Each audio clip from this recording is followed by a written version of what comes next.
Hi, I'm Philippe Heller with the Real Estate Inspection Company with your Maintenance Minute. In today's segment, I want to talk about a standard kitchen range, some simple maintenance, and some safety features. As you know, ovens have a light that automatically turns on when you open the door or control it from the control panel. As you can see, this light bulb is burnt out. There's a few different ways that they're installed, but I'm going to go through and show you how to change a light bulb. Light bulbs in an oven are held in place in one of three ways. Either the lens screws in, there's a spring clip, or it's held in place with a small ring that has a couple of screws. This one screws into place, so it's a little bit easier because you don't need any tools. As you can see, the light bulb's burned out, so in order to replace it, I need to remove the lens. And I unscrew that. You can see it's quite thick glass that protects the bulb from the added heat of the oven. And I reach in and unscrew the bulb. You'll notice it looks very much like a regular household incandescent light, except the glass is much thicker. You'll also notice when you read the printing on the bulb that it says appliance. These bulbs are specifically designed to withstand the heat of the oven. If you don't use an appliance bulb, you run the risk of having it burn out much faster. And if you don't have a lens cover, don't put in a bulb until you get one. This lens protects the bulb from the excessive heat, especially during the clean cycle. And it's not a good idea to run the oven with a bare bulb.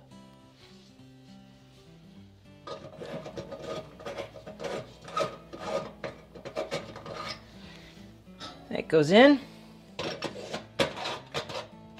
Screw in the lens cover, and you can see that it works. If the light doesn't come on after replacement, it could mean that the oven switch here has gone bad or something else in the circuitry, and you may need an appliance repair company to come and repair your oven. Another thing we see at home inspections are racks that are installed improperly. After cleaning your oven, it's very important that you insert the racks properly to prevent them from falling. If you notice, almost every rack manufactured has a curved portion at one end of the rack. This needs to go in first. If you don't put that in first, you run the risk of having the rack tip forward unexpectedly because you can pull it out too far. That can cause your food to fall and cause injuries, like burns or damage to your oven. These racks actually have a little divot in them, but many don't, which allows people to put them in the wrong way. You need to put them in with this portion facing the back. And as you can see, the grooves, the ridges on the side of the oven prevent the rack from coming too far forward and securely hold the food without falling. Another safety item we write up all the time in inspection reports is the lack of an anti-tip bracket. An anti-tip bracket is a metal plate that keeps the range from toppling forward.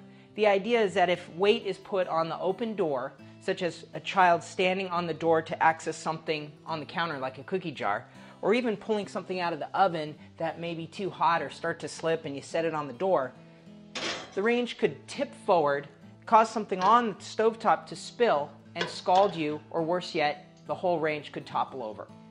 So if you don't have an anti-tip bracket installed on your range, it's very important that you go to an appliance store and buy one. They're very inexpensive, very easy to install, and it really could save you from some injury. Check out some more maintenance minutes on our website, sdinspect.com, and I'll see you next time.